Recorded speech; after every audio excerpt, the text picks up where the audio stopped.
That was a mistake from the start on my part. I shouldn't have chosen something so challenging for this particular student. I don't know what I was thinking. I guess I didn't think it was going to be as challenging as it was.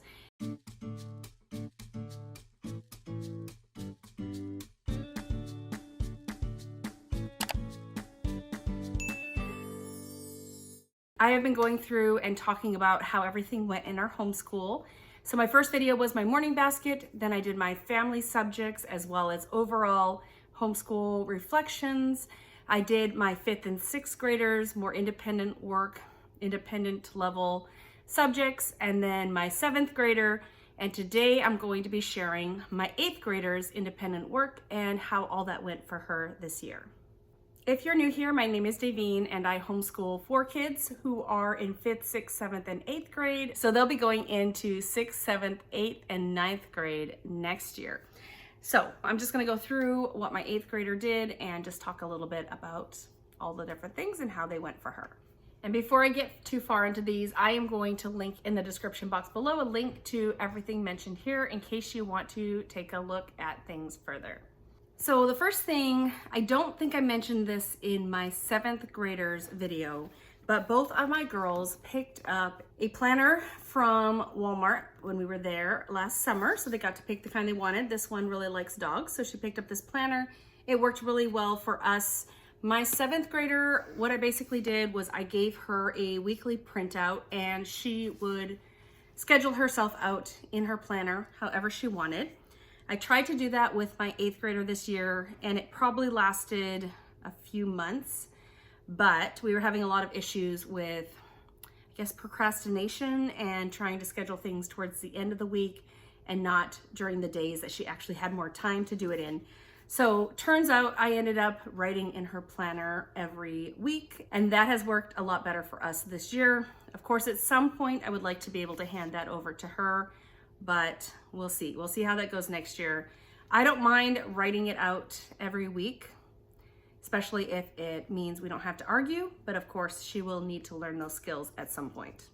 So as I was editing this video, I realized that I never talked about math for my daughter. So for math this year, we use CTC Math. We started that, I would say towards the end of last year, like summer of the end of last year. And we used it all summer and then we used it this year and it has gone really well for us. So we still really enjoy CTC Math. Our plans for next year are not certain. I do want her to start pre-algebra and I don't know if CTC Math is the best for like the higher levels. So as far as like grade 4, 5, and 6, those are the levels that we've used for CTC Math. That has worked really well for our family. With my kids with ADHD, and this child does have ADHD, just the mastery approach works a lot better. So like the lesson is just focused on one concept at a time. And I feel like it just reduces those transitions that her brain has to make and can help her just get a little more solid in the basics. So CTC Math has worked well for us and I'm really glad that we have been using that this year for her. So for her personal devotions, we finished off what she was working on. I think it might have been Word Life Devotional. So I gave her a few options and she chose to do this. So this is Bible Investigators Creation by Danica Cooley.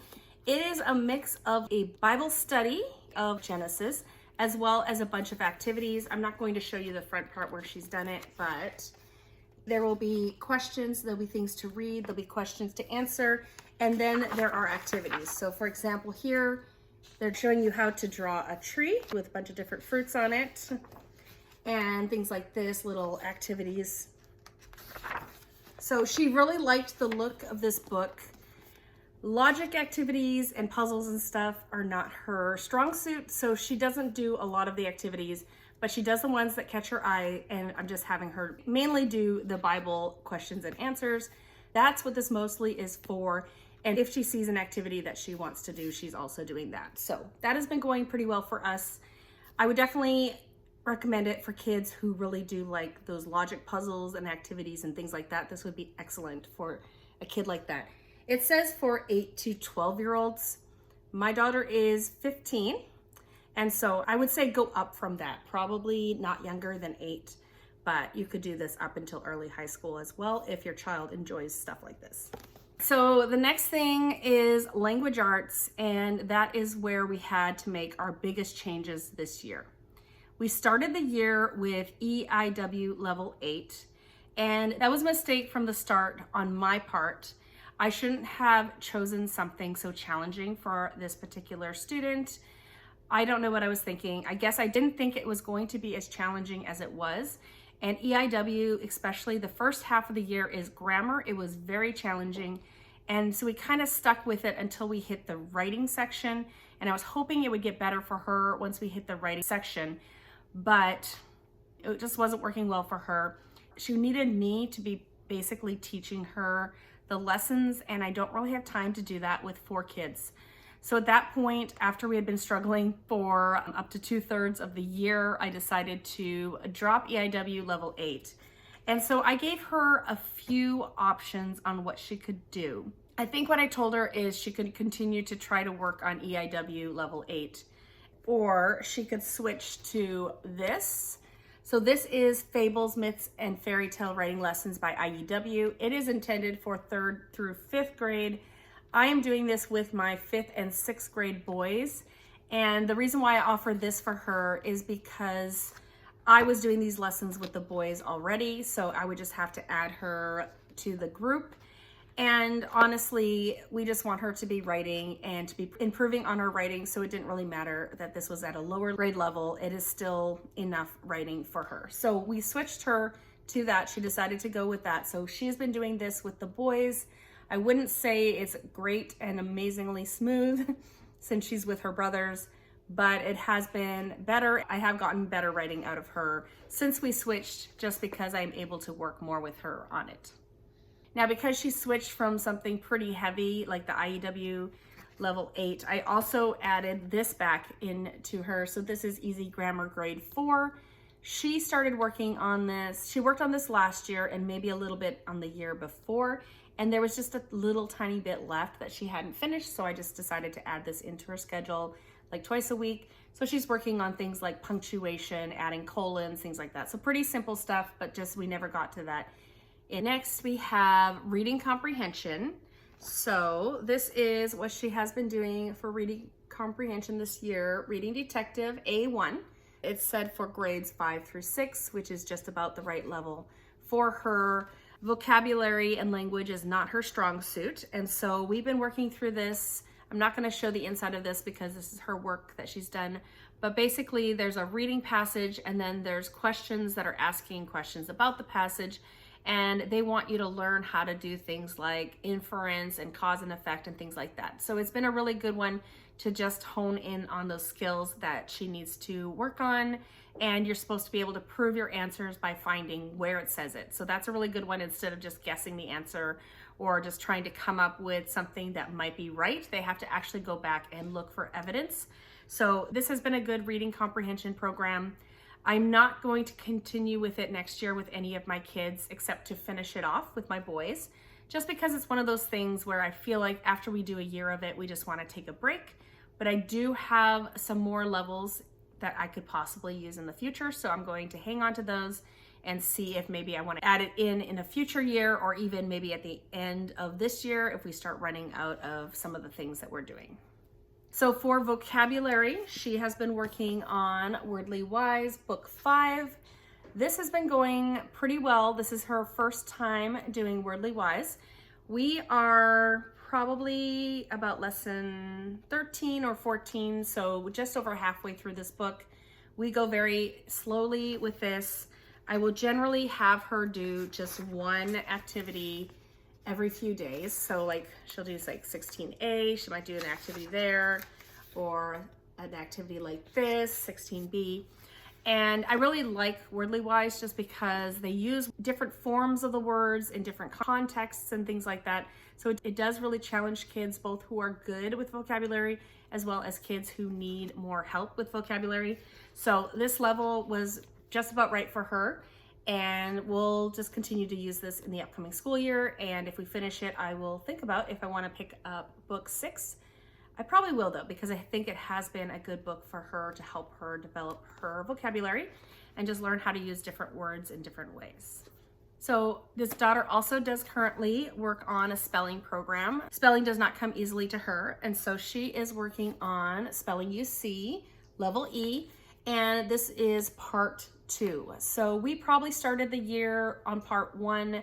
We are just starting part 2. So that means we're about halfway through the Spelling UC. We will probably get through it next year and have time to start on the next one. I try to do this something like 2 days on, 1 day off, 2 days on, 1 day off, just to give her a break once in a while. It can be a lot of writing in a day, and you know, my kids don't love writing, but I really like the system of learning to chunk things. I think that has really helped my struggling spellers kind of get a better grasp on phonetics and how to spell words, and then the copy work has been working really well. So I think this daughter has been doing this for 4 years now. So she's been on Spelling UC for 4 years. I started her our first year of homeschooling, and we did try we've tried 2 different spelling programs sort of for very short periods of times in between that, but it didn't work as well as Spelling UC for us. So that has continued to be a win for us in our family. Okay, we have My Year of Writing. This is just a fun little book. It has basically little story prompts.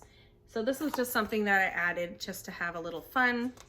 So I just asked her to do like 2 of these prompts like every other day.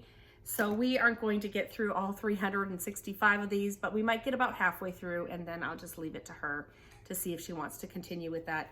So we've been working on this all year. I am going to keep it going on in the summer for a bit, just because it's something easy and fun to do, just get a little bit of writing in.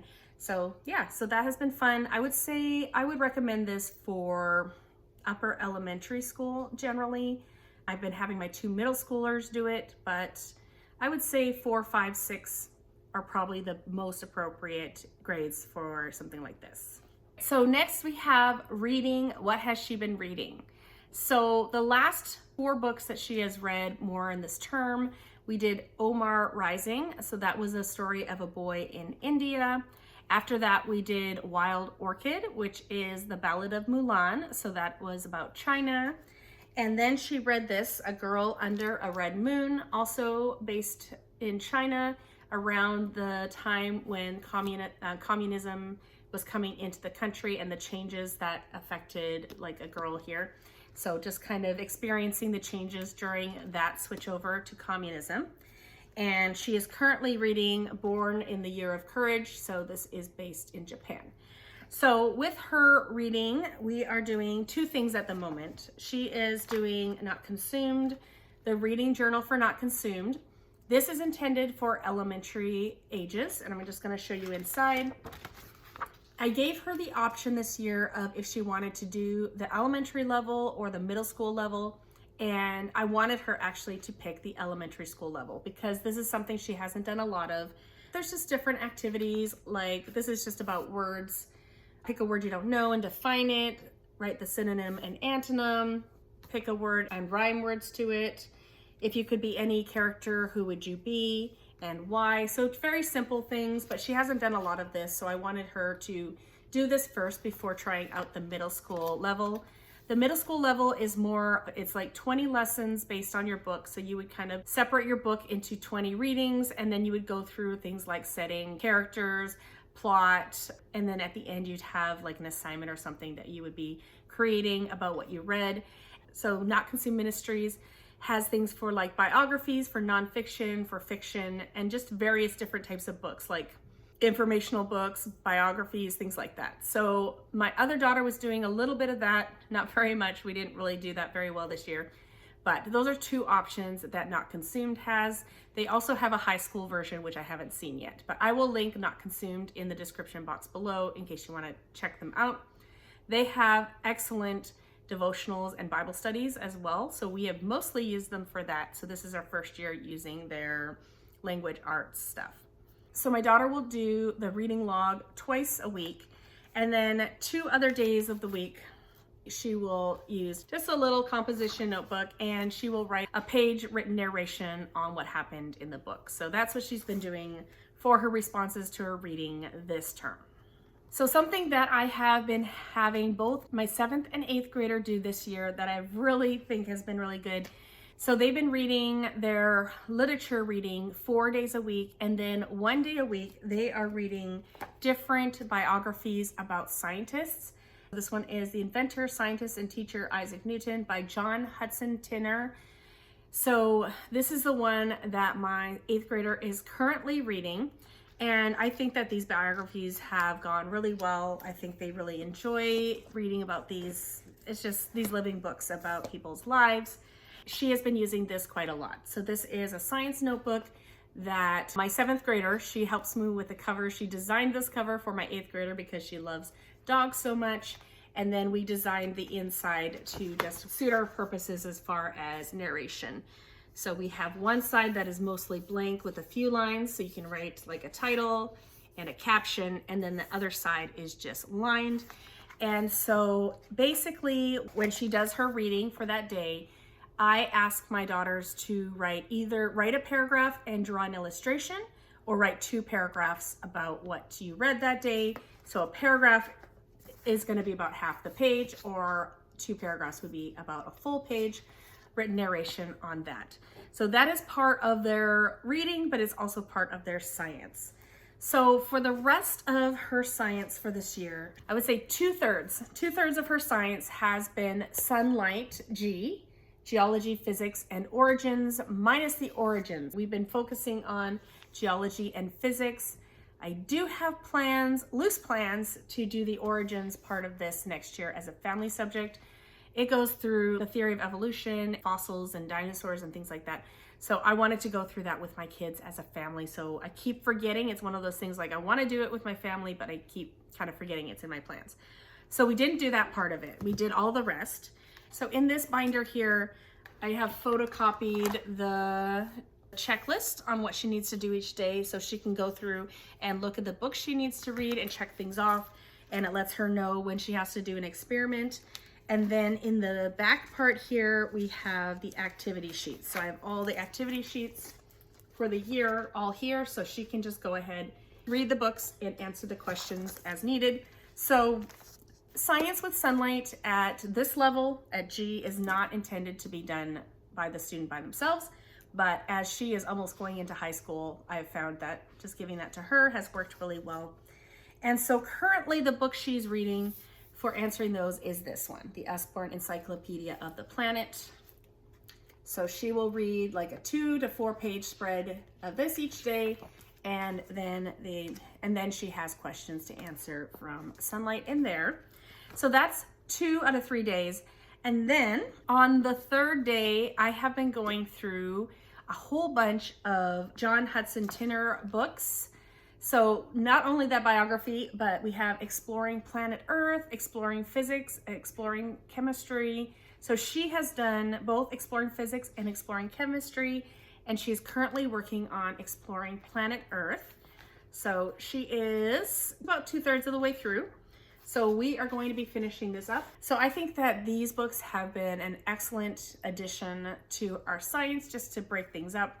My kids like some variety, I like some variety. So it's been nice to be able to do something different every 3rd day. So every 3rd day she's reading this, and then she also does a written narration in here, draws illustrations if there's any illustrations. So that has been what she's been doing for science this year. So then another thing that she has been doing on her own has been some of Guest Hollow's high school geography and cultures. So Guest Hollow has a variety of different things. We do a lot of the information books, nonfiction books together as a group, as a family. So we've been doing that. And you will see that if you watch my family subjects video.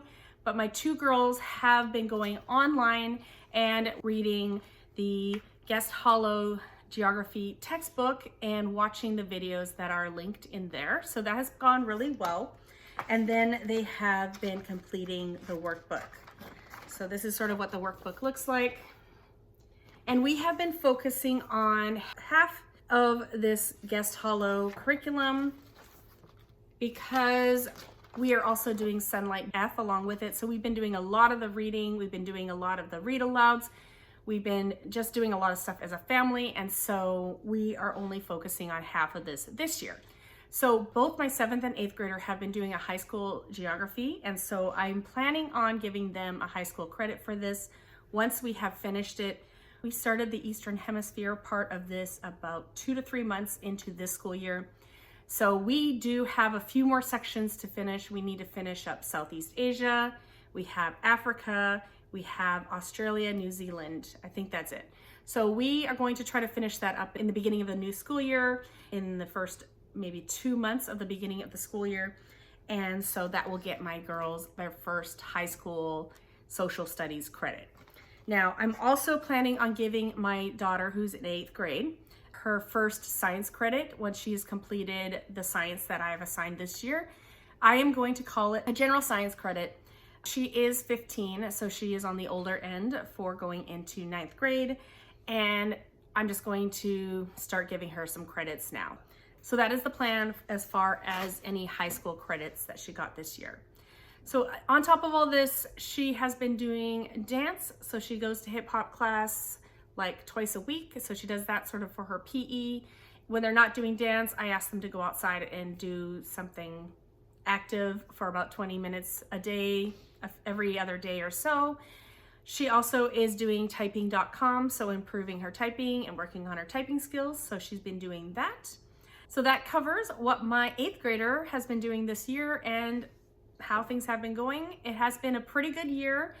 One of the things I had to do this year with both of my girls, because they are doing a lot more subjects on their own, such as science and geography, and then a lot of language arts and stuff on their own, I have had to implement a Monday morning meeting time with both of them. So at the beginning of every week, I set aside about 45 minutes to an hour to go over any corrections, any things they need to fix, any questions they have for me, and things like that. So that has really been important to us this year. And so we're going to continue doing that moving forward. So that is everything. Let me know if you have an 8th grader or an upcoming 8th grader and how your year has been going. If you like videos like this, don't forget to give me a like and subscribe if you haven't already. Thank you so much for coming today, and I hope to see you all in a future video. Bye everyone.